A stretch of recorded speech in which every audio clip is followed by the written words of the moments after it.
YouTube, just left the bank. Now y'all see my last video where I had said I was closing an 11K deal.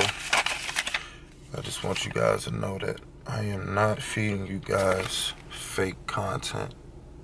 This is a check stub. This is a check stub. I have some footage of the actual check too. It's a check stub. I'll edit a lot of this out, information that you guys don't need to see, but I mean that's as real as it gets. I had got a little bit of feedback, and people were just asking a few questions about what exactly I did to close that deal that I recently closed. There was a lot of work put in to this that's behind the scenes, and the reason why it's behind the scenes is because it was in the beginning irrelevant to this deal. But one thing that I will tell you is that when scaling your business, you want to continue. I look at business and building a business almost like a scavenger hunt. You might find a screw here, you might find a frame here, you might find a bolt here, you might find a screwdriver here. But months from now, when you collect all that stuff, you're going to be able to put it all together, and it's going to make sense on why you found those components. But I'm going to basically give the framework and what exactly I'm doing, and I'm going to explain that, which is simple. I solved the problem. That's just how you got to look at it. I'm not worried about the dollar amount. I'm not going to work for free. The money is in the back of my head. The problem that I'm solving is in front of my head. He wanted to move out. He needed a certain time to move out. Okay, cool.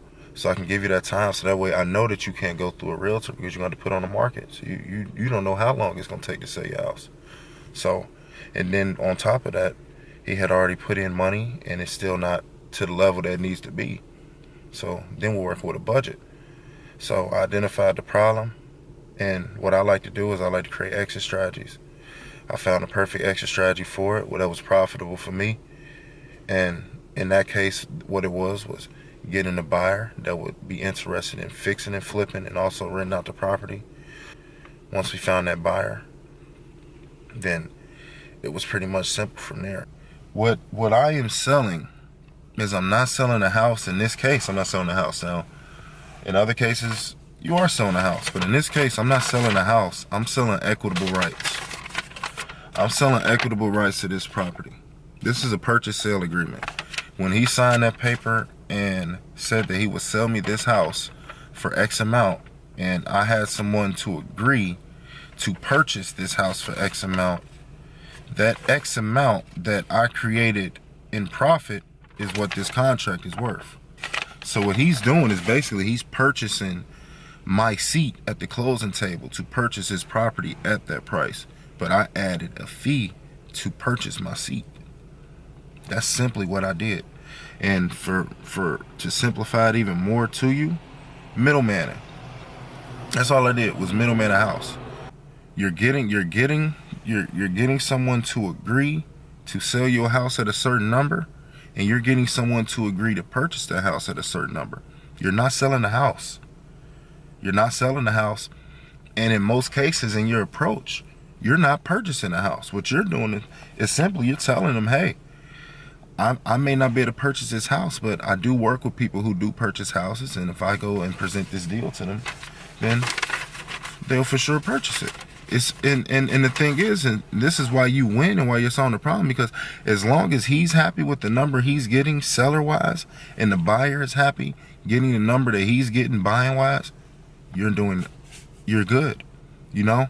If you have a seller who is okay with the number that he's selling it for, that's the amount of cash that he's going to get, and you have a buyer that's okay with paying that amount of cash that you told him to pay, then it shouldn't matter what you make, because both parties are happy. Both parties are happy. So that's simply what I did. I got a call. My boy C told me he was selling the house. He got me in contact with him. I got in contact with him. I set an appointment up. I negotiated a deal. I got it under contract. I presented my contract, marketed my contract, and I didn't market it online. You got to be careful with marketing your contracts and stuff online, because a lot of people are posers. A lot of people be faking and pretending that they actually doing this business when they're not. So you want to be safe for that. A lot of people pose as cash buyers. A lot of people pose as a lot of things. It's a lot of ins and outs of business where people, instead of doing it the legit way, they find them a lane. It's all part of the territory. Don't get me wrong, there's nothing wrong with marketing online, but honestly, what you want to do is you want to build a relationship with different buyers and continue to close deals with those buyers. What I do is I go to meetings, I go to RIA meetings, I go to different type of meetups, I network online. You don't want to just be posting the property anywhere. You really want to network it to serious people because you want to close fast and you don't want your time wasted. That's the most valuable thing in this is time. If your time is getting wasted, you're not winning. If your time is getting wasted, you're not winning. You're not making any money. You're not making any money at all if your time is getting wasted. So you want to be sure to go build relationships with different buyers. And so that way when you do get a property, you can market to them and it closes fast. You know they're going to purchase it. Why? Because they're serious cash buyers. And so once we got a buyer to the table, the deal was done, so all we have to do is it was small things that we had to do, which was making sure that the seller was moving out, which it only took a little bit of time. I mean, he's moving in a pretty far place from where he's at. He's moving pretty far, so it took him a little time. But other than that, I mean, that's pretty much it. Like, that's as simple as it is. Find a property, negotiate a price, get the price, get the property under contract at the price, and find a buyer that's willing to pay for that property and your assignment fee. That's simply what I did. Now, it's 10 times more complex than this, but what's amazing is once you get the framework of it, and once you really study it, I mean, I put countless hours into this shit. I used to be up at 2 a.m. in traffic. I'll even be Googling shit. My mind is always working 24/7. So it's not like, it ain't like I really can't even say how many hours I put in on this shit. And I'm going